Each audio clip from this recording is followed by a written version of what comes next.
This is the G podcast, where we focus on family, friends, finances, freedom, and our future, and everything else. This is the G podcast, and today we got a special guest. LaToya Cheathon is in the building. Let's go, y'all.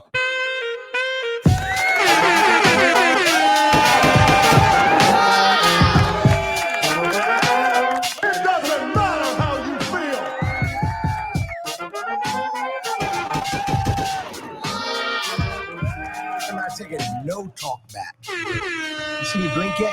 Once again, y'all, we greatly appreciate y'all listening or watching. This is the G podcast, where we focus on family, friends, finances, freedom, and our future, and everything else. LaToya, thank you so much for joining. Yes, thank you for having me. I'm excited to be here. Very excited to have you here. And for those of you who don't know, LaToya is a licensed sex and relationship therapist. So we're just going to dive right in and get right to it. How did you even fall into this profession of being a licensed sex and relationship therapist? Where did this even start? I actually have been a licensed marriage and family therapist for over 10 years. And it's something that I've wanted to do since I was a kid. I was in middle school. I was the one who was giving out advice to my friends and thought I knew all the things about relationships. That's where it started. And I was dedicated to going into this field. And then when I was in grad school, I took my first sex education class. And in that class, I was really feeling the idea of sex counseling, helping people out with their sex lives, because it's something that people don't do, people don't talk about, and it's something that's needed. That's what put the spark in me from the beginning to go ahead and jump into that. But it was about 3 years ago, right before the pandemic, I started getting a lot of couples that were coming in with sex-related issues. And a lot of them were dealing with a lot of shame related to religious upbringings and the things that they learned about sex growing up. And so I kind of got tired of turning people away. I would tell them, I'm not a sex therapist. I don't specialize in that. And I really want to get you connected with somebody who can help you. And then finally, I was like, I need to stop doing that and just get certified. So that's how I jumped into this PhD program and just completed that, finished that up. And now I'm a sex therapist. Wow. So if I hear this correct, you originally got into the idea of, I guess, relationship counseling, but a lot of that counseling, or in doing that counseling, a lot of times sex was brought up as like a point, as an issue between couples. You mentioned upbringing. Like, is that the kind of like the biggest underlying common denominator in your experience as to why sex becomes an issue in a partnership? Yes, it has a big effect on it because people grow up hearing different things. So it's not just, when I say upbringing, it's not necessarily just, what our families taught us. It's what did the media teach us? What did our friends talk about? All the different parts really contribute to how we develop our perspective on sex and sexuality. Since it's not something that people really talk about too much, a lot of people grow into their adulthood, even get married, and are uncomfortable having conversations about sex, even with their partner. Right. Yeah. That is very interesting. And I'm looking forward to having this conversation as someone who recently celebrated 10 years this year. And I appreciate that. And I first found you on Instagram with the content that you were putting out. And I think it's really just a necessity to normalize these types of discussions for reasons that you just mentioned. And I think just like my question is, like, why should people seek marriage counseling, sex counseling? Just why should people seek that in general, if at all? I think we should seek it because we need support. I like to tell my clients that everybody needs support sometimes. There's a lot of stigma around mental health, and there's a lot of stigma around therapy, just like there's a stigma around talking about sex.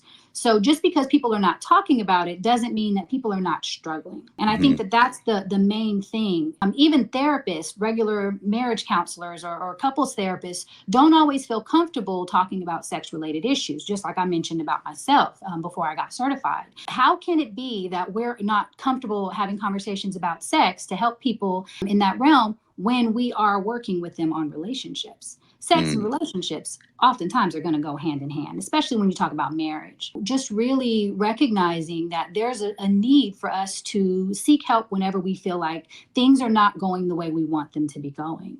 If we feel like there's anything in our sex lives or anything in our marriage that we just don't feel like we're very connected with our partner, or we think that maybe it's not, things aren't working the way that we want them to be working, that's when we reach out for support. Because the resource is there, so why not utilize it?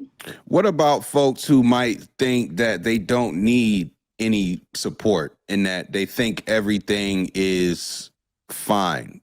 Should those people maybe seek someone like yourself to find support? Or like, how would you respond to those individuals who say it's all good? Well, I mean, my first question would be, how does their partner feel? If both people feel like things are going pretty good and they don't really need any support, I mean, then I feel like they could wait until something comes up that lets you know that maybe it could be beneficial to you.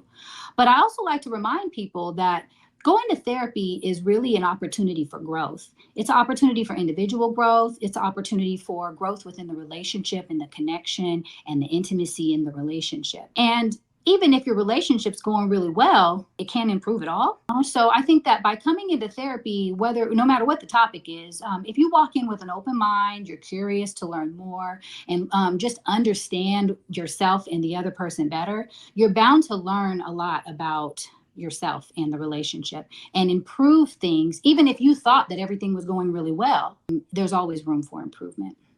I like the way you answer that, and it leads me to something that I did read on your website where you said if your partner is 95% of the problem, maybe it's time for you to work on your 5%. I read that quote and I was like, I like that, but can you tell me what that really means? As a couples therapist, a lot of the times there's one person who's kind of bringing their partner in. So they're dragging their partner into therapy, like, come on, we need to go work on these things. I want to be proactive, or there's some issues that I have with our relationship. And oftentimes the other person's like, no, everything is fine in the relationship, right? The person who is bringing their partner in, they may feel like their partner is 95% of the problem. In other words, the problems that we're having are because of them. If they would just fix this or that, then everything will be fine in our relationship. And I've actually had couples say that. I've had partners say, well, they're most of the problem. They're the bulk of the problem. I tell them, work on your part. Because if you work on your 5%, oftentimes you're going to realize that you were more than 5% of what was going on. I've always, obviously, I'm not a professional, but I've always told friends or people, if we're having this conversation, like, you don't have but so much control in your partnership. You got to worry about like what you can control on your end. Like, and I think like what your quote mentions, it reminds me of like oftentimes speaking to folks who are in relationships and they're always like waiting for their partner to react or do something according to their standard, and they're waiting and like trying to make them be a certain way. Whereas the reality is that's probably not going to be sustainable over the long term, not being able to accept who they are.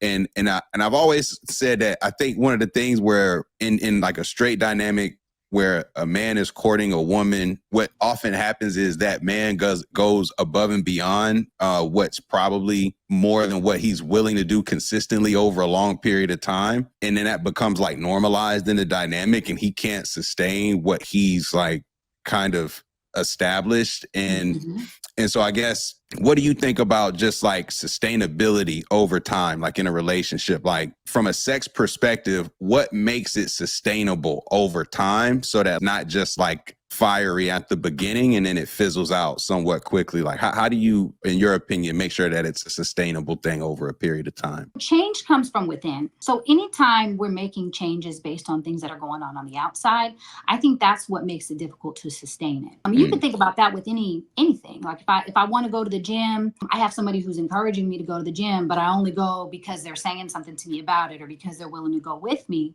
Then if they're not available, or they're not pushing me anymore, it's going to be harder for me to make myself go because I don't have that internal motivation, right? I don't necessarily see the value in it the way that maybe they do, since they always go on their own. I think that that's where it really comes in. When we want things to be sustainable and long lasting, it really has to be something that we are willing to, that we're interested in making the change, right? It can't just be that we're doing it because of somebody else. Mm-hmm, mm-hmm. And like this idea, like, do you think you can make your partner happy, or is it up to the individual to figure out how to show up and be happy? It's definitely up to the individual. Right. We can't change how someone feels. We can't control their feelings, and it's not our responsibility. Right. A lot of partners do try to take responsibility for their spouse's feelings. Well, I don't want to do this because I don't want them to get mad at me, or I don't want to hurt their feelings, so I'm not going to tell them the truth about this. But the reality is that it's more important for you to show up and own your truth and just go ahead and put it out there, whatever needs to be said, because it's their responsibility to control their reaction or their response to it. Now, that doesn't mean, go and try to say things in a rude or disrespectful way because they need to control their own emotions or response to it. It's definitely important in a loving relationship to always be aware of your partner's sensitivities, especially the things that they've expressed to you. Like, I don't like it when you yell at me or slam the door and walk away, whatever. If they've said what they don't like, then try to honor that. But at the same time, recognizing that you can't let the fear of how they're going to take it stop you from showing up as your true self. And that's the same no matter what we're talking about. Even if we're talking about sex, it's the same thing. It's important to show up and own what it is that your needs are, or what it is that you don't like or do like from your partner, right? And opening up and sharing those things with them in a sensitive way, especially around sex, topics of sex. We want to be sensitive because we don't want to say things intentionally that are gonna hurt the other person's feelings. But recognizing that we can't make them happy. We can't control whether or not they get angry about something. It's how they're doing it. That's their stuff. And like in a role like yours as a licensed professional, are people coming to you to get tips on like the Karma Sutra? Are people coming to you to get tips on like what exactly are they coming to you for when it comes to the therapy and what's therapeutic about it? Like, what are we actually trying to get into when we're seeking those services? It might be that they're asking about Karma Sutra.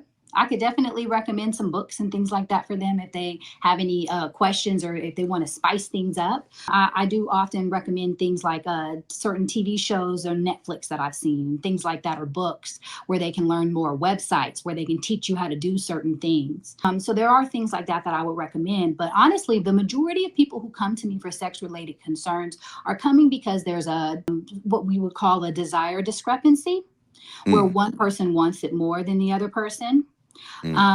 Or someone may be experiencing just a low sex drive. They just, for some reason, they're just not interested in sex anymore, and they don't really understand why. I also talk to people who are having physical concerns related to sex. I've spoken with men before who are having difficulties keeping erections, for example. The majority of sex-related concerns really stem from anxiety.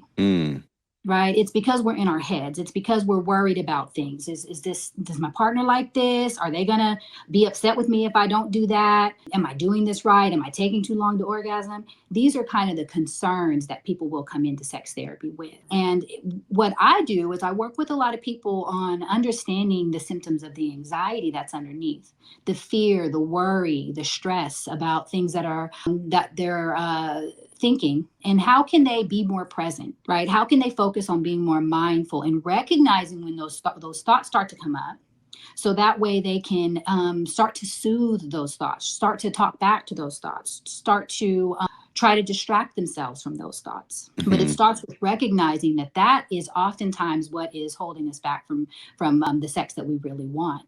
It's because we're in our heads, for both men and women. Is there a way to have common ground? One partner just wants something sexually that the other partner just isn't trying to get with. Like, how do people who seemingly don't, like, they in a relationship and then sexually they become what seems to be incompatible? How do you find common ground there if there seems to just be like one is a fish and one is a bird? Well, it's similar to how we would come to some sort of compromise on a lot of different topics. It's either you can meet in the middle somewhere on a compromise, or it could be either or. And it really comes down to what it is that that couple wants to do. And because some things you're not going to be able to meet in the middle on. It's not sex related, but an example I always give related to compromise is you can't have half a baby. If one partner wants a baby and the other partner doesn't want a baby, you guys have to figure out what you're going to do. Something's got to give. Either you're going to have a baby, you're not going to have a baby, or maybe you're going to break up because you want two different things.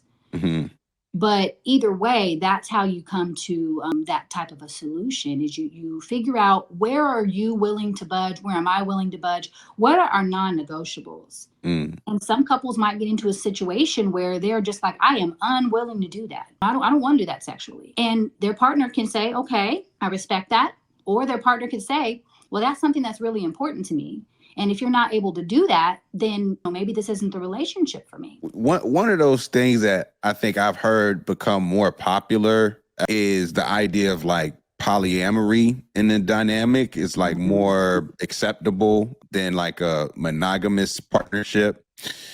And I have my own personal thoughts on just like how that is even really sustainable, in my opinion, when you start talking about polyamory and multiple partners on the same page over a period of time. But I guess just from your professional point of view, when you start talking about this dynamic, have you seen an increase in those sort of relationships when it comes to clients and needs? And just what's your sort of like maybe take on why that's maybe more common than what it used to be? I think it's a combination. So to answer your first question, yes, I've noticed an increase in it. I time it right around the pandemic. Personally, that's when I started noticing my couples coming in more, talking about this idea of opening their relationship, or ethical non-monogamy, or polyamory.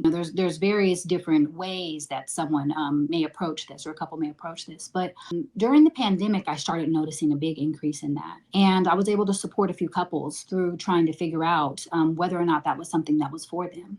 And then you were asking, I'm sorry, what was your question about the difference between the two? Was it?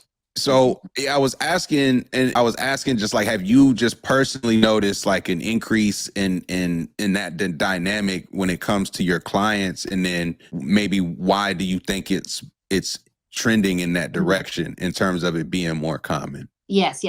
So I've noticed the increase for sure. And then I would say that the reasons I think are twofold.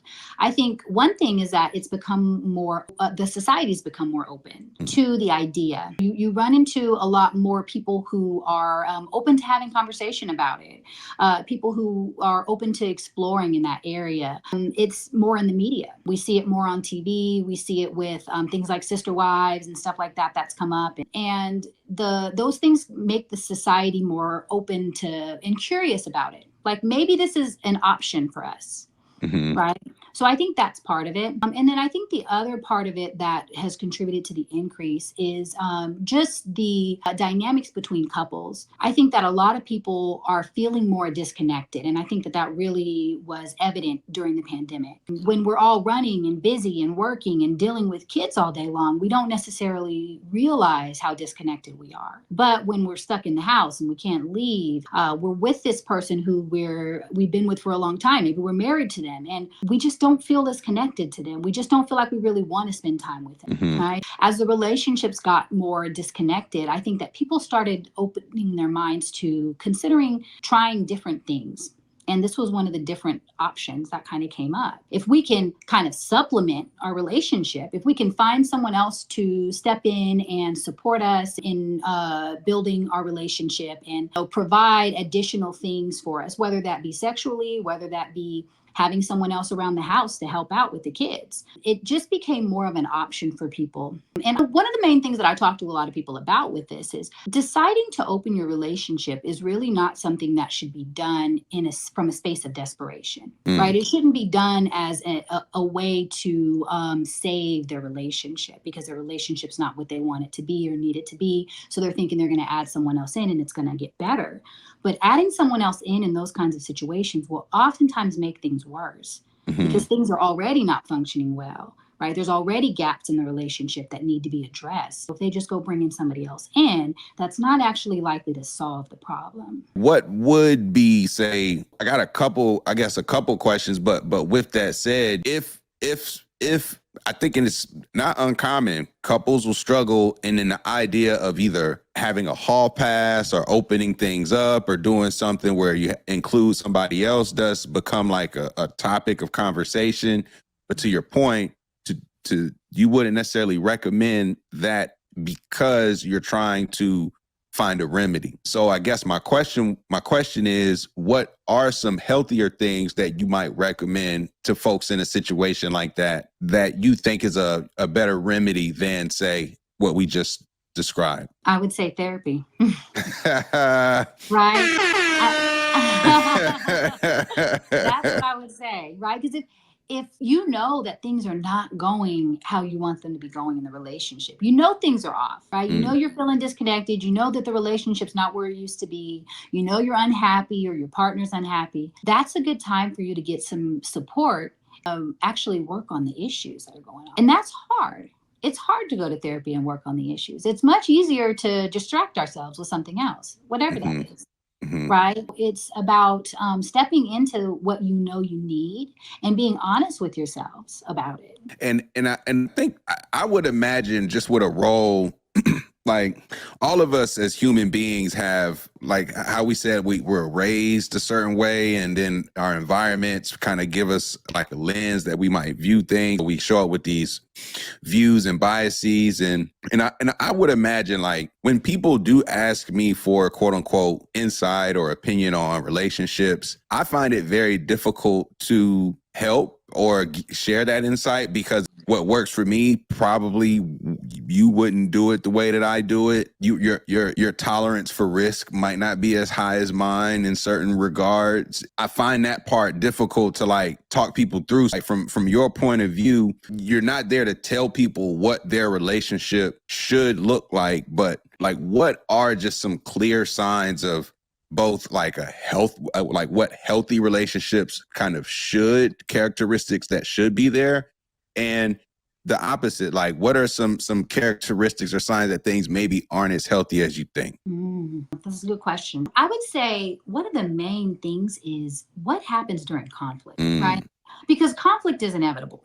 If you're with someone for like more than a few hours or maybe more than a few days, you're going to have some sort of conflict. It could be something very simple. Right. And that's the thing, is I think a lot of people are afraid of conflict, and they think that any kind of conflict is a bad thing. And that's oftentimes from our upbringing. How did our family handle conflict? Did they avoid conflict? Was every single conflict this huge, big blowout that makes you feel like, I don't want to say anything because I don't want to cause a big blowout? But what's going on with the conflict? When it's happening, when it comes up, how are you guys responding? Can you talk about the things that are going on? Can you approach your partner and have a conversation? If you're super calm and you're just like, I want to talk to you about something, and you start kind of letting them know what's on your mind, what is their response or reaction to that? I think that that's a big thing. That's a big challenge that comes up in relationships. Dealing with conflict and how you communicate, right? A lot of people didn't get any kind of training on how to communicate, right? We pick up how to communicate based on how other people around us are communicating growing up. And it's not always the healthiest forms of communication.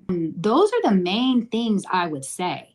And not to just simplify it that much, but those are at the core of the challenges that people have in relationships. Because if you can handle the conflict in a way where you guys can work together to get to some sort of resolution, it doesn't really matter what the conflict's about. Right. So that's a big thing. Another thing I would say is, do you feel accepted by your partner? Right? Do you feel like your partner really appreciates who you are and values you? Is your partner putting you down? Everything you say, are they like calling you names like, you stupid? Why would you say something like that? That doesn't make any sense. Are they saying things that really make you feel bad?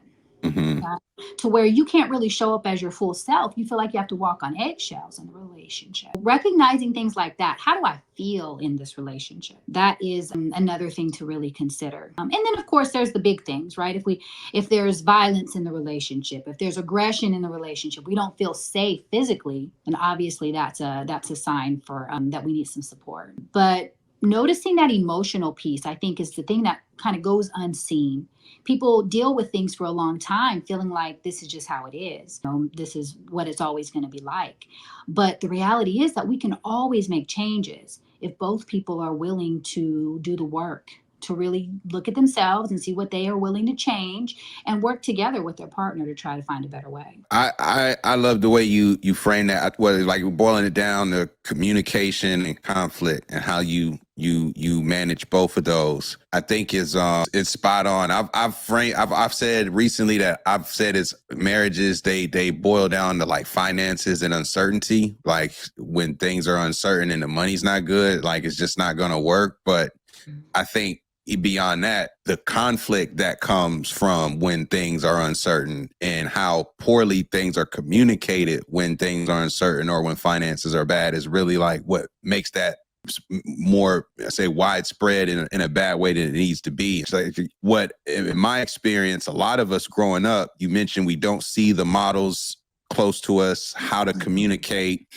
I think another thing that a lot of folks struggle with, and I'm curious to hear your opinion on this idea of because it's a man, because it's a woman, like men can get away with not being as emotionally available because that's a man thing, and women can be more emotionally reactive because that's a woman thing. For example, I'm curious the idea of emotional intelligence, which you hinted at in terms of earlier, like a lot of us don't really get much exposure or training with that. Just in your opinion, for those who maybe struggle with that emotional intelligence bit, what are maybe some resources or things that folks can do to help with that aspect of the relationship? One thing that I want to say is I think that it can be related to gender, right? And I'll talk about that in a second. It can be related to gender, but I'm an attachment-based therapist, and what that means is I use the attachment theory. In the attachment theory, there's people who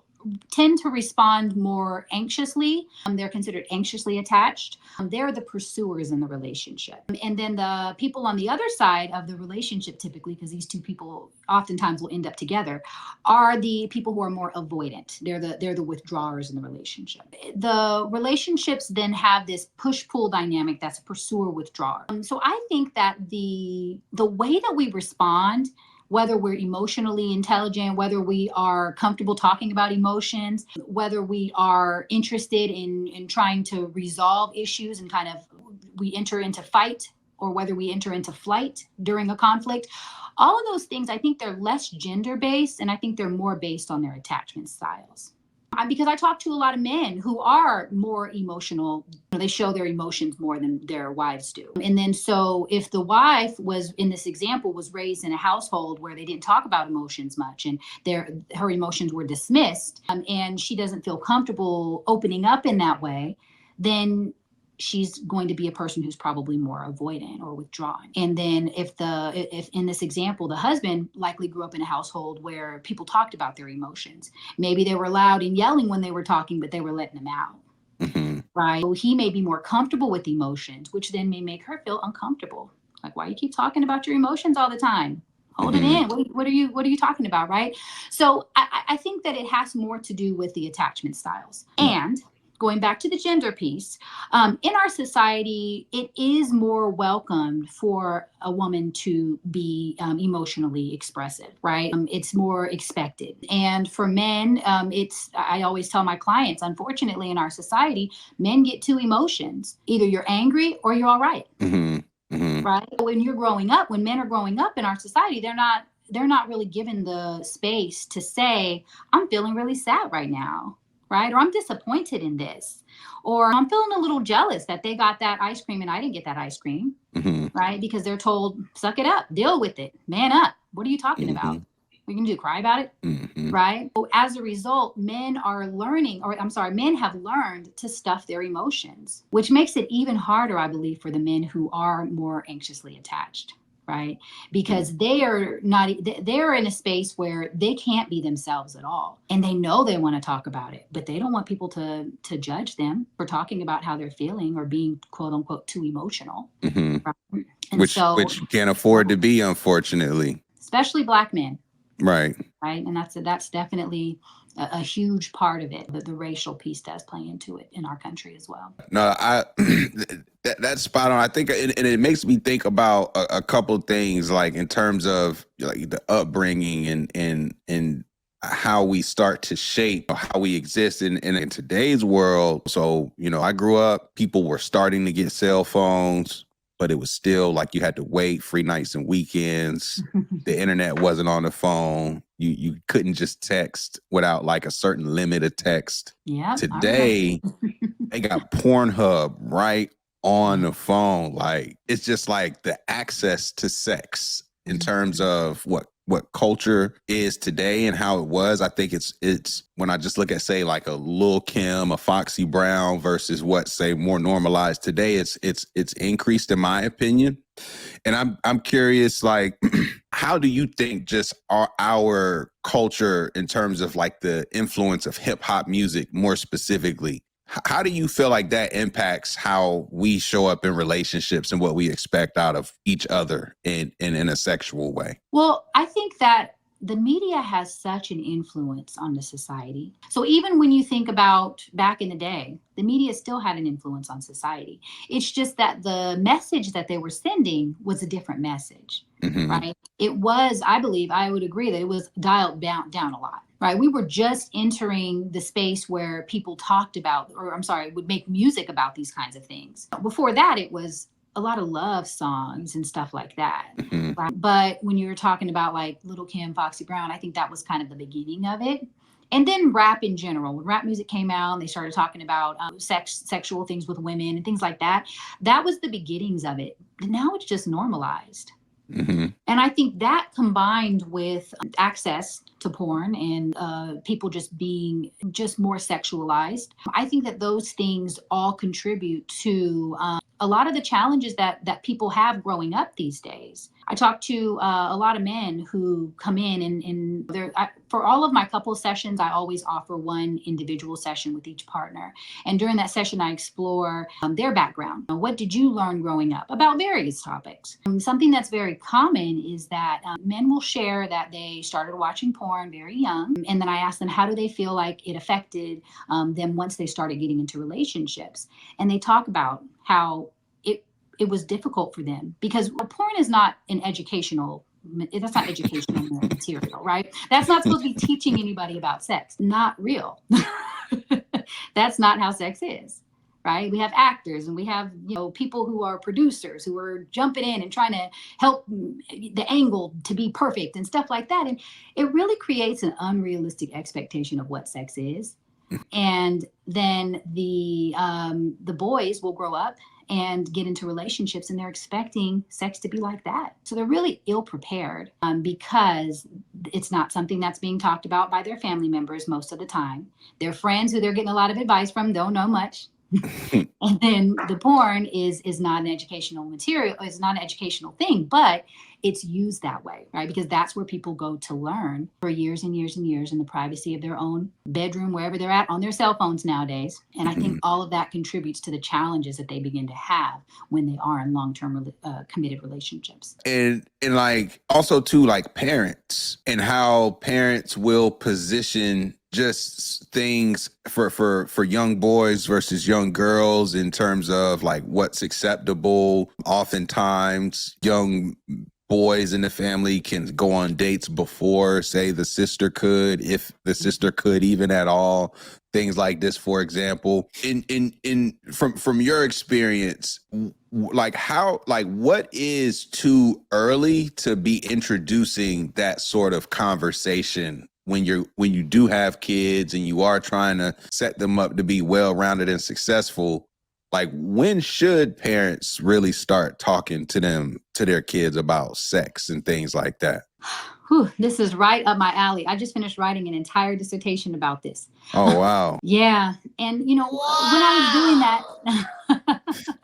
I was doing that, I learned a lot about how things are handled in other cultures and how the statistics show up in the United States versus how they show up in other places. And one of the things that I was reading was talking about how in Europe, oftentimes they start the children with learning about sex when they're in kindergarten. Now, they're obviously not teaching them what you would teach a 15-year-old about sex, but they're starting with things like consent. They're starting with when they touch your arm like that and you don't like it, you tell them, I don't like it when you touch my arm like that.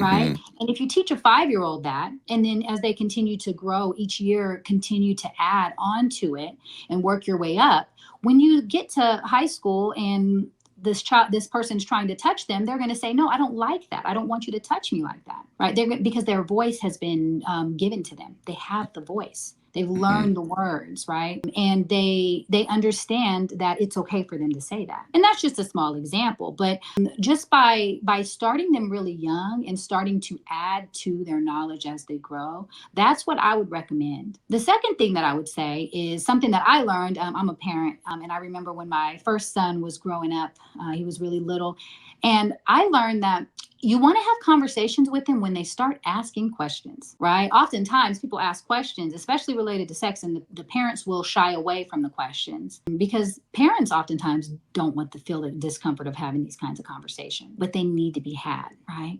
And if we avoid and try to give them a little story about a stork dropping off babies and stuff like that, we're really doing them a disservice, because then they're going to go and hear more from other people, and it might not be the message that you want them to hear. So I would encourage parents, so as your children start asking questions, to just be open and honest about the questions, right? Telling them the names of body parts. If it's called a vulva, call it a vulva. Don't call it a poo-poo or a pee-pee or anything extra, cuckoo. Like, that's not helping anybody. Scientific from the start. Like, yeah. Right. Yeah. Right. It's helping you to feel more comfortable, but in the long run, you're really doing the child a disservice. Do you think that conversation should look different for a young person if one is a different gender, say a male versus a female, like, or a young boy versus a young girl? Do you think one should be exposed to certain information before the other, or certain types of, or the curriculum should look different based on that at all? No. I think that we all need the information. I think that all children need the information. I could see something like the period talk being something that maybe you talk to a girl about, and maybe the boy can find out about that a little bit later. That's the only thing that I could even think of. But even with that, why can't they know what's going on? This is human development. Just like if we were going to talk about any other part of human development, we just need to normalize talking about sex. And also another thing that I like to remind people of is that this is not intended to be a one-time conversation. They always show it on TV. Even when I was growing up, they would show on TV the birds and the bees talk like it's a one-time thing, right? But we need to have ongoing conversations. So when they first start asking about where do babies come from, you give them some information about where do babies come from. You don't necessarily have to give them all the information, but what can you share with them developmentally appropriate that someone their age needs to know and could understand? What can you share with them that's going to help them to be like, okay, I feel like I got some information today. Like, I feel like I know the answer to the question that I asked. And then as they get older, when more questions come up, when the topics of, oh, I want to have a boyfriend, or I want to have a girlfriend, when those kinds of conversations come up, then you have additional conversations. I like the ongoing piece because it's continuous. Like you said, and especially when you're dealing with the young folks and they're always going through so much rapidly, like the information changes. And I appreciate you just kind of having this conversation with me, because like, again, I think it's just a new world. It's a new day in terms of how kids are growing up, what is normal to them, what was versus normal to our generation or my generation or my parents' generation. Like, it's just a new day. The tools that we need as a community just to ensure that everybody's able to cope and process all of this stuff in a healthy way, I think is one of the reasons why I just appreciate you having this conversation with me. Excuse me. It leads me to, do you think there's like too young where we don't want to promote, like, so let me take a step back, because I think we've said that the society has changed a bit. Some might argue for the better. Some say this is like a liberating time. And I guess my question is that potentially, well, not is that, what is too young for people to really be participating in such a grown act as sex? Like from a professional standpoint, like, is there a such thing as like, they're probably too young to be doing this? Mm-hmm. Well, I think that the people are going to do what they're going to do, right? And the response, or the hope that I would have in all of that, is that they would be mature enough to have an idea of what they're doing, right? I think that, just to put an age on it, I would say before middle school would be in my opinion, too young. And I know that even when I do for as a therapist, when we're talking about consent, and we're talking about children being able to, for example, go to the doctor by themselves without their parent knowing, or get birth control without their parent knowing. The different states have their different laws, but I know in California it's age 12. You know, when they start having relationships with people who are within a few years of them, we in California, we actually have like a whole graph that shows if they're, for example, if they're 12 years old and their partner's 15 years old, then that's okay. That's like not reportable. If they're 12 years old and their partner's 16 years old, okay, that's now reportable, and now we may need to let the authorities know. So that's the number I would give, since you're asking for a number. But honestly, it really depends on the maturity of the person, right? And oftentimes a 12-year-old or a 13-year-old or a 14-year-old is probably not really completely aware of what's going on. And they probably don't know much about their bodies. They probably don't understand much about relationships. If someone is involved in a sexual relationship when they're that young, it's probably not the healthiest relationship. So I guess that's my answer on it. But people are just going to do what they're going to do. And oftentimes they're going to do what they're doing based on what they see, based on what they hear, based on what their peers are doing. You know? And then also based on what they've been exposed to. People are being exposed to a lot of things. Like even right now, we're talking about this idea of people watching porn, children watching porn when they're young.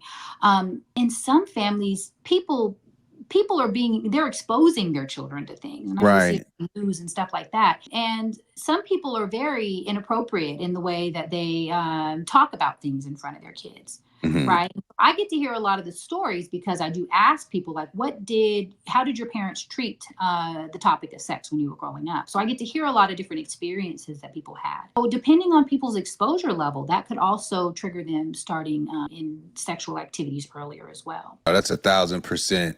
And we grow up, we go through these experiences, and we carry so much with us that we learn. And you don't necessarily have to be in a relationship to try to, or to reach out to a therapist to address some of these things that you might be identifying, you know what I'm saying? Because a lot of the stuff does start early, unfortunately, for us. So maybe that is a missing step.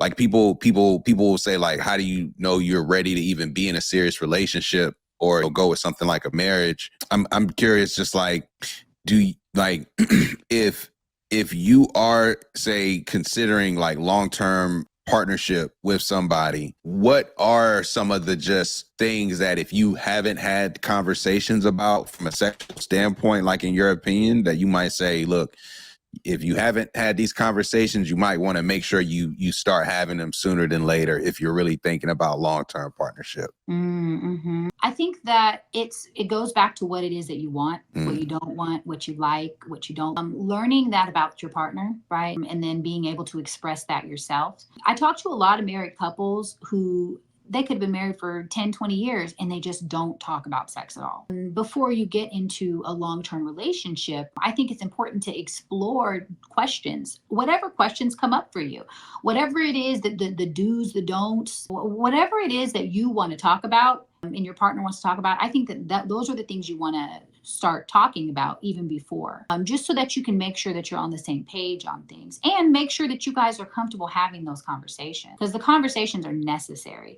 And if you don't have those conversations, your relationship might not be successful, or you might end up in therapy because you guys aren't talking about things and you need some support in learning how to have those difficult conversations. So starting it early on and being comfortable and open to talking about things, even though it's uncomfortable. If you're sharing the most intimate thing that you can do with another person, with your partner, then it's necessary that you're able to have conversations about it. I agree 1,000%. And I think one of the like awkward things in the community oftentimes is religion will have a big impact on how we perceive sex. Do you promote sex before marriage as a healthy act, or would you say the religious folks got that one right? Let me see. I would say I don't promote anything. I'm not really promoting things, right? Because I want people to do what they feel like they're supposed to be doing. And that's where I would draw the line. Because just because a person comes from a religion where they believe that sex before marriage is wrong, for example, that doesn't mean that they have the right to push that on someone else, right? Because even with religion, it's each person's individual decision what it is that they want to do. They're going to be the ones who have to deal with whatever the repercussions are of the choices that they make. But I do believe that when people are in a committed relationship and they do feel secure in that relationship, I do feel like the sex is better, right? Because you're not as concerned about, is this person going to leave? Or is this person going to call me next week, right? Or is this person only using me for one thing? You're not dealing with a lot of those things if you're in a committed relationship or if you're in a marriage. I think that those are definitely the benefits. But going back to what you were saying, a lot of people who come from religious backgrounds, they do have issues related to sex. There's a lot of shame associated with sex. And that's what my dissertation was about.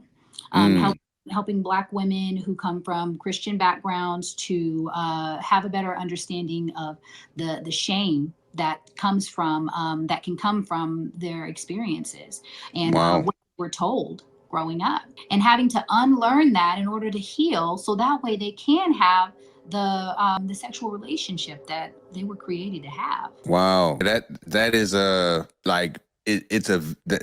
topic of what you did for your dissertation is just like a very interesting thing to study, to say the least. And like, just to do that research, did you have to go interview people to collect that sort of data to break it down? Like, just what was that process for such a dissertation? You know, what I actually did was I used research that is already completed. There's a lot of research out there. I shouldn't say a lot. There is some research out there, right? There needs to be more, especially more that's going to include data from Black women. So I do plan on doing research on my own in the future. But what I wanted to focus on for this project is I actually used the research that was already out there about the challenges that are going on related to shame, specifically with Christian and Black women, and really looking at the intersection of all of those different identities to see how can we help them to be able to heal from it, recover from that shame, unlearn those things that they learned, and build the sexual life that they want. I actually developed a curriculum. So that was the focus of it. I utilized the research that was already out there so that I can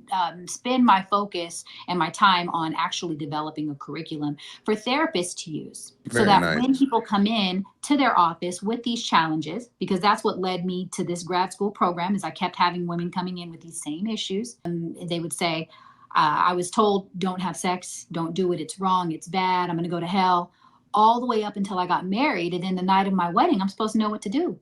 I don't know what to do. And I heard that over and over and over again. That's really my focus at this point, is really trying to help these women to unlearn that, right? And to heal from that shame. So that's what my curriculum is for. Very nice. Very nice. And you are currently based out of Atlanta, if I remember correct, right? But like, if people listening wanted to get in contact with you, maybe even seek your services in any way, like what states are you licensed to practice? I'm licensed in Georgia, California, North Carolina. And then I also am registered to see people via telehealth in Florida. As far as therapy goes, those are the states where I can practice. And then I'm also a coach.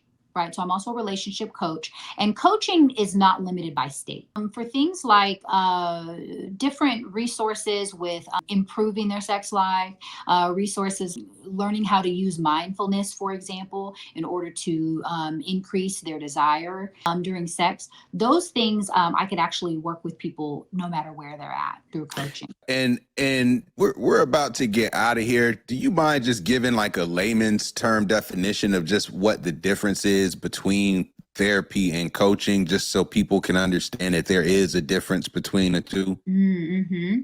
Yeah. Well, with a therapist is someone who has received a certain level of education. We would at least need to have graduate school done in education. So we've taken a lot of therapy classes, sociology classes. We've taken a lot of community mental health type classes, and we learn a lot about mental health. Right. So we are equipped to help people through things like trauma, to help people through things improving anxiety, reducing anxiety symptoms, or depression. So the actual clinical diagnoses, we can diagnose people, and then we also can help them with improving in those areas. Coach, I like to consider a coach kind of like a life coach. They come alongside to help and support people. They can help hold people accountable. They can educate people, provide people with different resources or skills that they might be able to use that are at a non-clinical level. Because to be a coach, there's no regulation. As I said with my therapy license, we're licensed by state, at least with my type of licensure, it's by state. We're regulated by a board, and there's a lot of hoops that we have to jump through and then continue to maintain in order to keep our licenses. Whereas people who are coaches, there's no minimum requirements or anything like that. Sometimes people will get certified by some sort of a certifying board, but that's not a requirement. So if I want to say that I'm a business coach, I could just say that I'm a business coach. And I might be using my lived experiences from running my own business, or I might be using information that I read in some books. I could be using whatever I want to be using to kind of develop my method and then work with people through whatever it is that I want to help them through. But there's no regulations to how I do that. That's kind of the biggest difference between the two. Got it. Thank you so much. Thank you so much. Is there anything that you would just want to leave listeners with as a takeaway for folks listening? Any not to say last words, but just any takeaways or anything that you hope people can walk away with after listening or watching this episode? The main thing I would say is get support if you need support. And then another thing that I feel like is important to know that I like to tell people is that oftentimes sex issues and relationship issues go hand in hand. Sometimes people will come in and say, our sex life is amazing, but our relationship is really, we're having a lot of issues in our relationship. Or vice versa. But they think that they're not connected, but the reality is that they are connected. Oftentimes, if we're thinking that we only have issues in one area and we're perfectly fine in the other, we might not be recognizing the things that are actually going on in that other area, or how it's being impacted by the first area not being where it should be. So just keeping that in mind, that by coming in and talking to a therapist, you really can get more understanding about what's going on. You can get more information on the origin. That's another thing that a therapist can help with, is really learning more about the origin and exploring the childhood stuff to see how are those things impacting how you're showing up today or the challenges that you're having today. But going in and getting that support and remembering that you don't have to be in therapy forever. Therapy, I believe, should be for a season. You get in, well, with me, I'm very solution focused. So I'm like, come in, I'll help you out to get the skills you need, the coping skills, or to learn more information on what's going on and how to deal with things with you and your partner. And then when you guys feel like you're doing better, I want to send you on your way, right? You can come back for a tune-up if you feel like things are off or you don't know how to handle something. Then I would like to still be a resource for you. But I'm not a believer that people should be in therapy forever and ever and ever. Now, if you want to go because you like to go and it's something that you do for your self-care and it makes you feel good, great. I know I like going to therapy because therapists do go to therapy. It's a great place for me to go and have an outlet and just have a space to talk, because as a therapist, I'm carrying a lot. And I'm sure that everybody out there is carrying a lot too. So that would be my biggest thing. No, I appreciate you sharing that. I appreciate you being so just open and willing to have this conversation with me here on the podcast. And I definitely look forward to just following up with you here in the future. And we'll leave that at that. I look forward to seeing what else we can come up with. But once again, if you don't know, this is the G podcast, where we focus on family, friends, finances, freedom, and our future, and everything else. I greatly appreciate y'all listening. Make sure y'all hit that subscribe button. Make sure you tune in for the next episode. It